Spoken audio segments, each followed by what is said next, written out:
కంచికామకోటి పీఠాధిపత్యం వహించినటువంటి మహాపురుషులు చంద్రశేఖరేంద్ర సరస్వతి మహాస్వామి వారు వెళ్ళిపోతున్నప్పుడు ఏదైనా పాఠశాల కనపడితే అందులోకి వెళ్ళి రామనామం పుస్తకాలు ఇచ్చి ఏదో కొంత సమయం ఇచ్చి ఈ సమయంలో గుండ్రంగా రామనామం ఎక్కువ రాసిన వాళ్ళకి బంగారు మాడలు ఇచ్చేవారు, అంతకన్నా తక్కువ రాసిన వాళ్ళకి వెండి మాడలు ఇచ్చేవారు, రామనామం రాసిన వాళ్ళందరికీ రాగి మాడలు ఇచ్చేవారు. ఎందుచేత అంటే రామనామం వ్రాస్తే 3 రకములైన కైంకర్యములు పూర్తయిపోతాయి. ఈ శరీరాన్ని భగవంతుడు ఇచ్చాడు కాబట్టి భగవంతుడి కొరకు ఈ శరీరాన్ని మళ్ళీ ఉపయోగిస్తూ ఉండాలి. శ్రీరామ అని నేను రాస్తున్నాను అనుకోండి, ఈ చేత్తో రాస్తున్నాను కాబట్టి కాయిక కైంకర్యం, శ్రీ అనుకుంటున్నాను కాబట్టి నోటితో పలికాను, చేత్తో పట్టుకున్నాను, మనసుతో స్మరించాను, కాయిక వాచిక మానసిక కైంకర్యములయ్యాయి. రామ అనొకసారి అన్నాను అనుకోండి, నేను విష్ణు సహస్రనామ స్తోత్రం చదివేసినట్టు ఆ రోజు. తెలిసి కానీ తెలియక కానీ ఒకసారి నేను రామ అన్నాను అనుకోండి, ఎంత ఫలితం నా ఖాతాలో వేస్తానని చెప్పారో తెలుసా? ప్రత్యేకించి కలియుగంలో. నేను అబద్ధం ఆడుతున్నానని మీరు అనుకోకండి, నాకేం ఆ కర్మ కాలేదు, నేను యథార్థం చెప్తున్నాను. కాశీ వెళ్ళి 1,000,000 గోవుల్ని ఆ రోజు దానం చేసి ఇంటికి తిరిగి వస్తే ఎంత ఫలితం వేస్తారో ఒకరోజు శ్రీరామ అంటే అంత ఫలితం వేస్తారు. అందుకే రామాయణంలోనే, రామాయణ వ్యాఖ్యానాల్లోనే ఒక మాట ఉంది, కొన్ని శతకోటి జన్మలు అంటే 100 కోట్ల జన్మల యందు పుణ్యం చేసిన వాడైతే తప్ప రామాయణం గురించి మాట్లాడ్డు అని. 100 కోట్ల జన్మల పుణ్యం ఉంటే రామాయణం చెప్తాడని. అంటే రామాయణం చెప్పాడంటే ఎన్ని మాటలు రామ అనాలి, ఎన్ని మాటలు రామ చదవాలి, ఎన్ని మాటలు ఆ శ్రీరామాయణం గురించి చెప్పాలి. అంటే ఇన్ని మాటలు రామ అనడానికి అనుగ్రహింపబడ్డాడు అంటే వాడు 100 కోట్ల జన్మల పుణ్యమును సంపాదించుకొని ఉన్నవాడని గుర్తు అని చెప్పింది. కాశీ వెళ్ళి 1,000,000 గోవుల దానం చేసి వెనక్కొస్తే ఎంత ఫలితమో అంత ఫలితం ఒకసారి రామ అంటే వేస్తారు. ఒకసారి రామ అంటే ఆ రోజు యజ్ఞం చేశాడు అని ఫలితం వేస్తారు. కలియుగంలో రామనామాన్ని మించిన నామం కానీ, కలియుగంలో మనుష్యుడు ఉద్ధరింపబడడానికి రామనామం కన్నా గొప్ప నామం కానీ ఇక లేదు, రాదు కూడా. ఎందుచేత అంటే త్రేతాయుగంలో వశిష్ఠుల వారు పెట్టినటువంటి పేరు ఆ పేరు. అందుకే ఆ ఒక్క నామానికే తారకనామము అని పేరు. ఎంత గొప్ప నామం అంటే రామనామం. మీరు కేవలం రాముణ్ణి పిలుద్దామని రామ అనక్కర్లేదు, క్రియాపదంగా రామనామాన్ని వాడుకుంటూ ఏదో పని మీద రామ అన్నారనుకోండి, అది మోక్షానికి కారణమైపోతుంది. పెద్దలు ఒక మాట చెప్తుంటారు, ఒక 4 దొంగలు అరణ్యంలోకి వెళ్ళారు. 4 నిలబడ్డారు, మనం ఏం చెయ్యాలని మాట్లాడుకున్నారు. వనీచ రామ వసుచ అహ రామ నభయం స్మరామ నదంత రామ అన్నారు. 4 మాటలు చెప్పారు. వనీచ రామ అన్నాడు ఒకడు, మనం అరణ్యం అంతా తిరుగుదాం. వసుచ అహరామ, హరామ అంటే ఎవడి దగ్గర ఏమైనా కనపడితే మనం ఎత్తుకుపోదాం. నదంతరామ, మనం నది దాటి వెళ్ళిపోదాం. నా భయం స్మరామ, మనం భయం అన్న మాట ఎత్తద్దు. వాళ్ళు రామనామం చెప్పలేదు, వాళ్ళు మాట్లాడుకోవడంలో రామ క్రియాపదంలోకి వెళ్ళిపోయి వాళ్ళు చెప్తున్నప్పుడు వనీ చరామ, చరామ అంటే తిరగడం, చరతి అంటే చరామహ మనం తిరుగుదాం అన్నారు. కానీ చరామహ అన్నప్పుడు ఒక చోట రామ అని వచ్చింది. వాళ్ళు 4 ఈ మాట చెప్పారు. చెప్పేటప్పుడు క్రియాపదాలు వాడినా రామ రామ రామ రామ అన్నారు 4. ఇక మనం ఏం మాట్లాడద్దు, నభయం స్మరామ, భయపడద్దు, రండి దోచుకుందామని దోచుకుని నది దాటి వెళ్ళిపోతున్నారు. రాజభటులు వచ్చారు, పారిపోతున్న దొంగల మీద బాణం వేశారు. 4 వీపుల్లోనూ బాణాలు గుచ్చుకున్నాయి, 4 పడి చచ్చిపోయారు. చచ్చిపోయే ముందు 4 ఈ మాటలు చెప్పినప్పుడు అందులో రామ అని ఉంది కాబట్టి వాళ్ళ పాపం పోయి మోక్షానికి వెళ్ళిపోయారు. అంతలా పోతుందా అండి అంటారేమో, తెలియక ముట్టుకున్నానండి అంటే అగ్నిహోత్రం కాల్చడం మానుతుందా? అయ్యో పసిపిల్లాడండి, వాడికి తెలియదు, ముట్టుకుంటే కాల్చడమే అంటే అది దాని ధర్మం కాల్చేస్తుంది. రామనామం తెలిసి పట్టుకోండి, తెలియక పట్టుకోండి, మీ పాపాలు కాల్చేస్తుంది. మీ నాది కూడా. అంత గొప్పది రామనామం. ఆ రామనామానికి పెట్టిన శక్తిని మళ్ళీ వశిష్ఠుడు ఎంత గొప్పగా తీసుకొచ్చాడంటే, ఒకరోజు విష్ణు సహస్రం మీరు చదివారు అని ఖాతాలో వేస్తారు. ఎలా వేస్తారంటే, సంస్కృత భాషకు ఒక్కదానికి ఓ శక్తి ఉంది. అక్షరాల్ని తీసుకెళ్ళి అంకెల్లోకి మారుస్తారు. మార్చినప్పుడు ఒక్కొక్క అక్షరానికి ఒక్కొక్క అంకె చేత సంకేతింపబడతాయి. రా 2, మా 5. కాబట్టి రామ రామ రామ అన్నాడు అనుకోండి 3 మాటలు, రామ రామ రామ అన్నాడు అనుకోండి 3 మాటలు అలా అన్నందుకు గాను రామ రామ రామ 2 5 2 5 2 5 2 × 5 × 2 × 5 × 2 × 5 2 5 10, 10 2 20, 25 100, 100 2 200, 205 1000. సహస్రనామ తత్తుల్యం రామనామ వరాననే. 3 మాటలు రామ రామ రామ అంటే విష్ణు సహస్రం చెప్పేసినట్టే. ఇక ఎప్పుడు నాలుక మీద రామ రామ రామ రామ రామ రామ రామ రామ అనుకోవడం అలవాటు అయిపోయింది అనుకోండి, వాడు మోక్షాన్ని పొందుతాడంటే ఆశ్చర్యం ఏముంది? వాడికి పాపాలు ఉండవు. అయితే అంత తేలిక అనుకుంటున్నారేమో రామనామం చెప్పడం, అంత తేలికేం కాదు. పనికి మాలిన మాటలు ఎన్నో వస్తాయి. రామనామం అంత తొందరగా వచ్చేది కాదు, అంత తొందరగా అలవడేది కాదు. ప్రయత్నపూర్వక సాధన చెయ్యాలి. అందుకే పెద్దలు ఒక మాట చెప్తారు, రామకోటి వ్రాయడం అలవాటు చేసుకో. ఎప్పుడు ఏది వ్రాసినా శ్రీరామ వ్రాయకుండా వ్రాయవద్దు అని చెప్తారు. ఎందుకనంటే కనీసం ఏదో ఒకటి రాస్తాను, తెల్లవారులేస్తే చాకలి పద్దైనా రాస్తాం. శ్రీరామ అని రాస్తే ఆ రోజున రామనామం చెప్పావు, రామనామం కాయిక కైంకర్యం చేశావు, మానసిక కైంకర్యం చేశావు, తరించిపోతావు. భగవన్నామమునకు అంత శక్తి ఉంటుంది. అంత శక్తి కలిగినటువంటి నామము రామనామము. భగవన్నామము ఎంత శక్తివంతమైనది అనే దాని గురించి చెప్తూ పోతన గారు భాగవతంలో ఒక మాట చెప్తారు. బ్రహ్మహత్యానేక పాపాటవులకగ్ని కీలలు హరినామ కీర్తనములు, గురుతల్ప కల్మష క్రూరసర్పములకు గేకులు హరినామ కీర్తనములు, మధుపాన కిల్బిష మదనాగ సమితికి కేసరుల్ హరినామ కీర్తనములు, మహిత యోగోగ్ర భూరి సమాధి విధుల అలరు బ్రహ్మాది సురలకు అందరాని భూరి నిర్వాణ సామ్రాజ్య భోగ భాగ్య ఖేళనంబులు హరినామ కీర్తనములు అంటారు. నామము రామనామం ఎంత గొప్పది అంటే బ్రహ్మహత్య చేసిన వాడు కూడా దాని నుంచి విడుదలవుతాడు ఆ రామనామం చెప్పుకోవడం వల్ల. చెయ్యకూడనటువంటి మహాపాతకాలు చేసినటువంటి వాళ్ళు కూడా, నోటితో ఉచ్చరించడానికి వీలు లేని పాపాలు చేసిన వాళ్ళు కూడా రామనామ జపం చేత పునీతులవుతారు. అంత గొప్ప నామం. రామనామం చెప్పేటప్పుడు కేవలంగా రాముడి పేరుగా రాముణ్ణి భావించి చెప్పాలని మీరు అనుకుంటున్నారేమో. అలా కూడా చెప్పాలనే నియమం లేదు. బిడ్డ పేరు పెట్టి పిలిచిననైనా, విశ్రామ కేళినైనా, గేలినైన మిగుల గేలినైన, పద్య గద్య గీత భావార్థములనైన కమలనయను తలుప కలుషహరము. లోకంలో బిడ్డలకి పేర్లు పెట్టుకుంటారు. అందుకే మీకు రామారావుని పేరున్నంతగా మీకు ఏ ఇతర పేరు కనపడదు. కారణం ఏమిటంటే ఆ పేరు వాణ్ణి తరింపచేస్తుంది. పిలవగా పిలవగా పిలవగా లక్షణం వాడికి అబ్బి రాముడు లాంటి కొడుకు అవుతాడు. రాముడి కన్నా గొప్ప కొడుకు లోకంలో ఎవరికి ఉన్నాడు? ఎవరున్నాడు? రాముడితో సమానమైన వాడు. కాబట్టి పేరు ఉంచితే రామనామం ఉంచుతారు. బిడ్డకి పేరు పెట్టావు కాబట్టి తెలిసో తెలియకో ఒరే రామా ఇలారా, రామా ఇలారా, రామా నీకే చెప్పేది అంటున్నారు అనుకోండి. తెలిసో తెలియకో రామా అంటున్నారా లేదా? బిడ్డ పేరు పెట్టి పిలిచిననైనా, బిడ్డ కాబట్టి వాడిని రామ రామ రామ రామ రామ రామ అని రోజుకి 1000 మాటలు పిలిచారు. ఆఖరికి వాడు పక్కన లేడు. లేకపోయినా ఇవాళ రామారావు ఫోన్ చేశాడు ఏమిటి రాముడు ఏమైపోయాడు మాట్లాడ్డే అంటారు. అందుకే నాకు చూసి నా చిన్నతనంలో మా ఇంటి పక్కన ఒక రైతు ఉండేవారు. ఆయన తన ఎద్దుకి కూడా రాముడు లక్ష్మణుడు అని పేర్లు పెట్టుకున్నాడు. ఒరే రాముడు ఇలారా అనేవాడు ఆయన. నాకు చిన్నతనంలో తెలిసేది కాదు. ఏంటంటే ఎద్దుని రాముడు అంటున్నారంటే ఏదో రకంగా పిలవాలండి పంతులు గారు, అలా పిలవాలి అనేవాడు ఆయన. అలా అంటే నాకు తెలిసేది కాదు. ఎద్దు రాముడు ఏమిటని నవ్వుకునేవాడిని. ఇప్పుడు ఉపన్యాసాలు చెప్పేటప్పుడు ఆయన గుర్తొస్తే నమస్కారం పెట్టుకుంటున్నాను. మహానుభావుడు ఎద్దును కూడా రాముడిని పిలుచుకున్నాడు రా అని. కాబట్టి బిడ్డ పేరు పెట్టి పిలిచిననైనా, విశ్రామ కేళినైనా, ఏదో ఖాళీ దొరికినప్పుడు ఆడుకుంటూ ఉంటారు. ఆడుకున్నప్పుడు 2 పక్షాలై ఆడుకుంటారు. మీరు రాముడి పక్షం, మేము లక్ష్మణుడి పక్షం. మా నాయకుడి పేరు లక్ష్మణుడు, మీ నాయకుడి పేరు రాముడు అన్నారనుకోండి. ఇప్పుడు ఏదైనా అవతల వాళ్ళతో మాట్లాడనుకోండి, రామ మీ వాళ్ళు ఎలా చేస్తున్నారో చూడండి, రామ నువ్వు చక్కబెట్టాలి అంటాడు.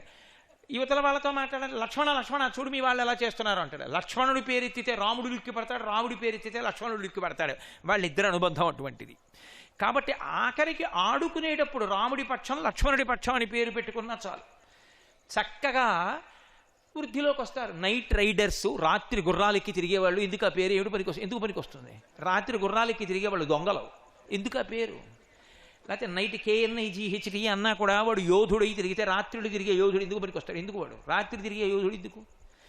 అదే రాముడి పక్షం లక్ష్మణుడి పక్షం అంటే వాడు తరిస్తాడు. కాబట్టి విశ్రామ కేళినైన మిగుల గేలినైన, ఆఖరికి అవతలవాణ్ణి పరిహాసం ఆడడానికి, ఆయన్నేం మెచ్చుకోవడానికి కాదు, అవతలవాణ్ణి ఎగతాళి చేయడానికి రామనామం వాడాడు. రాముళ్ళ వీడు అమాయకుడండి, సగం చేస్తాడు సగం వదిలేస్తాడు అంటాడు ఒక్కొక్కడు. ఎందుకో తెలుసా? రాముడు జీవితంలో కష్టాలు తెచ్చుకున్నాడు, కొన్ని కొన్ని వదిలేసి సగమే చేసి కష్టాలు తెచ్చుకున్నాడు.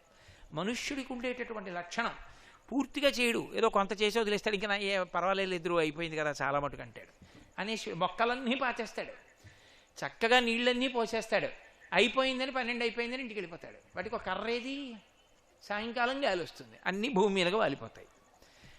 సగం పని చేసి వెళ్ళిపోయినవి అలాగే ఉంటాయి. ఏదైనా అన్నిటినీ దృష్టిలో పెట్టుకుని చేసిన పనే పూర్ణమైన పని కాదు. అందుకని రాముడు కూడా చేశాడు జీవితంలో. సుబాహుని చంపేశాడా, తాటకని చంపేశాడా, మారీచుండి కూడా చంపేస్తే దరిద్రం వదిలిపోయేది కదూ. మానవాస్త్రం పెట్టి కొట్టి వదిలేశాడు. ఆ మారీచుడే హా లక్ష్మణ హా సీత అని అరిచాడు, సీతాపహరణం అయిపోయి రాముడి కంఠాన్ని అనుకరించాడు. అందుకే ఎప్పుడైనా సగం పని చేసి పర్వాలేదండి అన్నాడు అనుకోండి, ఎవడైనా నువ్వేమిట్రా రాముళ్ళే సగం చేసి వస్తావు అంటారు. అంటే వెటకారానికి రాముణ్ణి పెట్టుకుని మాట్లాడినా నువ్వేమిట్రా రాముళ్ళే సగం చేసి వచ్చావు అన్నా కూడా రామ అన్నావు కదూ, రామాయణం తలుచుకున్నావు కదూ, నీకు ఫలితం ఏం, దానికి ఏమీ పాపం ఏం వేయరు. ఆఖరికి పరిహాసానికి అవతలవాడితో ఎకసెక్కమాడడానికి భగవన్నామని చెప్పినా సరే అది నిన్ను తరింపచేస్తుంది. అటువంటి నామము రామనామము, సర్వోత్కృష్టమైన నామము. దానితో సరిపోయే నామము లేదు రాదు, అంత గొప్పది రామనామము. కాబట్టి బిడ్డ పేరు పెట్టి పిలిచిననైన, విశ్రామ కేళినైన, మిగుల గేలినైన, పద్య గద్య గీత భావార్థములనైన. ఓ పద్యం చదువుతున్నావు, అందులో భగవంతుడి నామాలు ఉన్నాయనుకోండి, ఓ రామనామం ఉన్న పద్యాలు చదువుకుంటున్నావు, ఏ పద్యం చూసినా రాముడి నామం ఉంది, అది చదువుకున్నావు, ఆ పద్యం కంఠగతం అయింది, ఆ పద్యం చెప్పుకుంటున్నావు. ఇప్పుడు నువ్వు ఆ పద్యం చదువుకున్నందుకు చెప్పుకున్నందుకు నువ్వు నామం పలికినందుకు తరిస్తావు. గజ్జ, ఓ గజ్జ చదివావు, అందులో రాముడి గురించి ఉంది, తరించావు. గీత, గీత అంటే పాట, పాట రాముడి మీద ఉంది, ఆ పాట విన్నావు, ఆ పాట పాడావు, అది నిన్ను తరింపచేస్తుంది. లోకంలో అత్యంత శక్తివంతమైనటువంటి భజనగా కీర్తింపవలసినటువంటిదిగా కలియుగానికి ప్రత్యేకంగా చెప్పబడినది ఏదో తెలుసా మీకు? తప్పకుండా ఇది భజన చెయ్యండి అని చెప్పారు. ఇది భజన చేస్తే సమస్త దరిద్రములు తొలగిపోతాయి. అందరూ కూర్చుని దేవాలయంలో భజన చేసేటప్పుడు ఇంకా ఏది చేశారు ఏది చెయ్యలేదు అన్నదానితో సంబంధం ఉండదు, ఇది మాత్రం చేసి తీరాలి అని నిర్ణయం. హరే రామ రామ రామ హరే హరే, హరే కృష్ణ కృష్ణ కృష్ణ హరే హరే, ఈ భజన చేయమని చెప్పారు. అందుకే పూర్వం ఎక్కడ కూర్చోండి హరే రామ రామ రామ హరే హరే అని పూర్వం బట్టల మీద కూడా రాసేవారు, అది ఉత్తరీయాల మీద రాసేవారు. ఎందుకంటే అది ఎవడో చదువుతాడు, హరే రామ రామ రామ హరే హరే అని చదువుతాడు. అలా ఉత్తరీయం మీద ఉన్నది చదివినందుకు రామనామం చదువుతాడు. అందుకని ఆ నామం చెప్పించారు. అంత శక్తివంతమైనటువంటి నామము రామనామము. కాబట్టి అది మిగుల గేలినైన, పద్య గద్య గీత భావార్థములనైన, కమలనయను తలుప కలుషహరము. ఎప్పుడు చెప్పచ్చు రామనామం అంటే? కూలిన చోట, కొట్టబడి కుందిన చోట, మహాజ్వరాదులన్ ప్రేలిన చోట, సర్పముఖ పీడలు పొందిన చోట, ఆర్తులై తూలిన చోట, విష్ణు భవదూరిని పేర్కొనిరేని ఆ పైని ఆ కాలుని యాతనావితతి చూడరు పూనరు దుఃఖభావముల్. కూలిన చోట, నేను అలా నడిచి వెళ్ళిపోతూ ఓ రాయి తన్నుకు పడిపోయాను అనుకోండి, రామా అండం అలవాటు అయిందనుకోండి, అది చిట్ట చివరన శరీరంలోంచి ప్రాణములు లేచిపోతున్నప్పుడు ఆ బాధలో కూడా రామా అండం అలవాటు అవుతుంది. రామ కష్టంలో సుఖంలో కూడా రామా అండం అలవాటు కావాలి. కూలిన చోట, కొట్టబడి కుందిన చోట, ఎవడో లాగి లెంపకాయ కొట్టాడు, శరీరం కుందిపోయింది, దెబ్బొకటే కాదు అవమానం, అప్పుడు కూడా రామ రామ రామ అన్నాడు. రాముని యొక్క రక్షణ కలుగుతుంది. కొట్టబడి కూలిన చోట, మహాజ్వరాదులం పేలిన చోట, విపరీతమైన జ్వరం, ఒళ్ళు తెలియట్లేదు, ఏమిటో మాట్లాడుతున్నాడు, అప్పుడు కూడా రామ రామ రామ రామ అనగలిగాడు అనుకోండి, వాడు అదృష్టవంతుడు. ఒక మహానుభావుడు ఉండేవాడు తూర్పుగోదావరి జిల్లాలో, నాగమారుతి శర్మ గారని, ఇప్పుడు జడ్జిగా ఉన్నారు. వారు నా దగ్గరికి వస్తుండేవారు మా ఇంటికి. వారు మాట్లాడుతూ కోటేశ్వరారు, శ్రీరామ శ్రీరామ శ్రీరామ శ్రీరామ, మీరు తప్పకుండా ఖమ్మం రావాలండి, శ్రీరామ శ్రీరామ శ్రీరామ శ్రీరామ, మాటకి మాటకి మధ్యలో శ్రీరామ శ్రీరామ శ్రీరామ శ్రీరామ. నేను మాట్లాడుతున్నాను అనుకోండి, అయ్యా చాలా సంతోషం, శ్రీరామ శ్రీరామ శ్రీరామ శ్రీరామ. అది ఆయనకి కాదు, వాళ్ళ కుటుంబంలో అందరికి అలవాటు ఉంది, వాళ్ళ అక్క చెల్లెళ్ళు కూడా అంటారు అలా. నేను ఆశ్చర్యపోయిన, అసలు ఈయనకి పెట్టిన పేరు, ఈయన అండం ఆశ్చర్యంగా ఉందని. మారుతి అంటే హనుమ. ఆ పేరు పెట్టినందుకు ఆయనకి రామనామం ఆయన ఊపిరితో ఉంటుంది. నేను అనుకుంటాను, ఆయన నిద్రపోతున్నప్పుడు కూడా లోపల రామ రామ రామ రామ రామ రామ రామ అంటూనే ఉంటారు. ఎందరో మహాత్ములు, ఏమీ తెలియనటువంటి వాళ్ళు. కాకినాడలో మన భక్త మండలిలోనే ఉన్నాడు ఒక వ్యక్తి, నేను పేరు చెప్పడం ఎందుకు, వాళ్ళ తాతగారు రాముడికి గుడి కట్టి, రాముడి పద్దు రాముడికి రాసి, రాముడికి వచ్చినటువంటి హుండీ, ఆయనకు వచ్చిన ఆదాయం, ఆయన ఖర్చు, ఆయన నిలవ, రోజు పుస్తకం రాసి పడుకునేవారు. ఎంత సునాయాసంగా ఆఖరణ ప్రాణం పోయేటప్పుడు కూడా ఆయన కట్టించుకున్న రామాలయం వైపుకి తిరిగి రామచంద్రమూర్తికి నమస్కారం చేస్తూ రామనామం చెప్తూ వెళ్ళిపోయారు. నేను మీకు ఒక పరమసత్యం చెప్తాను, నన్ను నమ్మండి, నేను యథార్థం చెప్తున్నాను, గుండె బాదుకు చెప్తున్నాను మీతో. రామనామాన్ని నమ్ముకున్న వాడికి, రామాయణం నమ్ముకున్న వాడికి, రాముడు వాడు అవమానింపబడ్డం కానీ కుందడం కానీ ఇష్టపడడం. వాడి శరీరం వెళ్ళిపోయే ముందు ఏదో ఒక మిషతో రాముడు వస్తాడు. నేను ఎందరో పెద్దల జీవితాలు చూశా, వాళ్ళు రామనామం నమ్ముకున్నందుకు వాళ్ళ శరీరం పడిపోయేటప్పుడు ఇంటి ముందుకి రాముడి పల్లకీ వచ్చింది. వస్తే ఆ పల్లకీలో ఉన్న రామచంద్రమూర్తికి నమస్కారం చేసి ప్రాణం విడిచిపెట్టిన వాళ్ళు నాకు తెలుసు. గుంటూరులో ఉన్నారు హరిప్రసాద్ గారని. వాళ్ళ తండ్రి గారికి ఎప్పుడూ రామనామం చెప్పడం అలవాటు. వ్యాపారం ప్రతి సంవత్సరం మొదలుపెట్టే ముందు హరే రామ రామ రామ హరే హరే, హరే కృష్ణ కృష్ణ కృష్ణ హరే హరే ఏకాహం చేయించేవారు. రోజంతా చేయించి వ్యాపారం మొదలుపెట్టేవారు. ఆయన చేసిన పుణ్యం కొడుకు కొన్ని కోట్లకి అధిపతి అయ్యాడు. ఇవాళ ఎంతటి భక్తి తత్పరుడు, నాతో ఉన్న వాళ్ళకి చాలామంది తెలుసు. ఆయన అంత వినయశీలి. వాళ్ళ నాన్నగారు రామనామం నమ్ముకున్నారు. ఆయన ఆఖరణ ప్రాణం విడిచిపెట్టేసే ముందు కుర్చీలో కూర్చుని ఉన్నారు. ఏమిటో కొంచెం ఇబ్బందిగా ఉందన్నారు. ఇబ్బందిగా ఉంది అనేటప్పటికీ, ఏమిటి నాన్నగారండి అంటున్నారు. పల్లకి వచ్చింది ఇంటి ముందుకి, రాముడి పల్లకి గుళ్ళోంచి ఊరేగింపుగా వచ్చింది అన్నారు. ముందు పల్లకీ చూడమంటున్నారు, అందరూ వెళ్ళారు. కోడలు గబగబా వెళ్ళి పల్లకీలోకి బియ్యం బెల్లం ముక్క ఇస్తోంది. ఆయన అలాగే తలుపు వార నిలబడి ఊంచుకుని రామ రామ రామ అంటూ పల్లకీలో రాముణ్ణి చూసి నమస్కారం చేస్తూ జారిపోయారు. శరీరం వదిలిపెట్టే ముందు రాముడు వెతుక్కుంటూ వస్తాడు. ఎవరో కాదు, ఆ ఖాతాలు నిర్వహించి రాముడికి గుడి కట్టి రాముణ్ణి నమ్ముకుని వెళ్ళిపోయారన్నానే, ఇవాళ అంత చదువుకుని అంత పెద్ద అధికారి అంత ఆస్తితో అంత సంతోషంగా ఉన్నాడంటే ఆయనది కాదు గొప్ప, వాళ్ళ తాత చేసిన పుణ్యం. ప్రసాద్ బాబు ఆయన అంతటి భక్తి తత్పరుడు. బతికున్నంతకాలం రామనామాన్ని నమ్ముకున్నారు. పేర్లు చెప్పకూడదు అనుకున్నాను, కానీ మీలోనే ఉన్నవాళ్ళు అటువంటి వాళ్ళ పేరు చెప్తే మీకు పూనిక కలుగుతుంది అని ఇవాళ నేను ఆ మాట చెప్తున్నా. రామాయణం లాంటి కావ్యం లేదు, రామనామం లాంటి నామం లేదు. ఇప్పటికీ పరమశివుడు కూడా ప్రాణోత్క్రమణం అవుతున్నప్పుడు కాశీపట్టణంలో వెళ్ళిపోతున్న జీవుడి చెవిలో ప్రణవం కానీ రామనామం కానీ చెప్తాడు అని. తోపుడు బండిలో కూడా శవాన్ని పట్టుకెళ్ళిపోతారు. కాశీలో పట్టుకెళ్ళిపోతూ ఇదే చెప్తారు, రామనామం చెప్పుకుంటూ తీసుకెళ్ళిపోతారు. అంత గొప్పది రామనామం. పిల్లల దగ్గర నుంచి పెద్దల వరకు అందరూ పలకవలసినది రామనామం. అందుకే రామనామం అంత తీపి. తీపి అంటే నాలుక రుచులు చెప్తుంది. శ్రీరామ నీనామం ఎంత రుచిరా, ఎంత రుచి ఎంత రుచి ఎంత రుచిరా.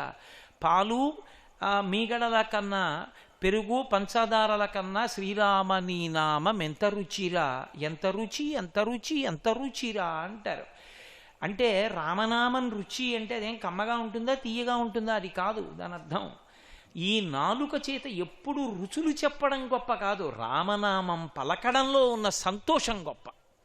ఆ రామనామం పలకడంలో సంతోషపడిపోయి ఆ రామ రామ రామ అనడానికి, రామనామం పలకడానికి ఎవరి నాలుక రుచి పట్ల ఉత్సాహంగా ఉంటుందో ఆ నోరు నిజమైన నోరు. మనుష్యుడి గొప్పతనం ఏముందండి? మనుష్యుడి గొప్పతనం ఒకటే. 84 లక్షల జీవరాశులు ఉన్నాయి ఈ భూమి మీద. 83,99,999 జీవులు మాట్లాడవు. ఒక్క మనుష్యుడికే మాట ఇచ్చాడు పరమేశ్వరుడు. ఆ మాటలలో రామనామం పలికి మోక్షానికి వెళ్ళిపోగలడు. పనికి మాలిన మాటలు మాట్లాడి అక్కర్లేనివి పట్టుకుని సర్వనాశనం కాగలడు.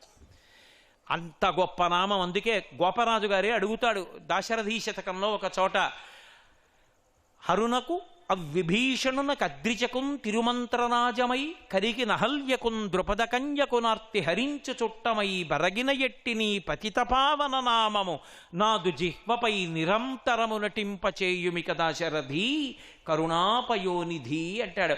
రామా, నీ నామాన్ని నాలుక మీద నర్తింపచేయవయ్యా అని అడిగాడు. అందుకే రామనామాన్ని ప్రయత్నపూర్వకంగా అలవాటు చెయ్యాలి, ఇంట్లో అలవాటు చెయ్యాలి. ప్రతి వాళ్ళు ఆడ మగ రామనామం రాయాలి, రామనామ భజన చేస్తూ ఉండాలి. శ్రీరామ రక్ష.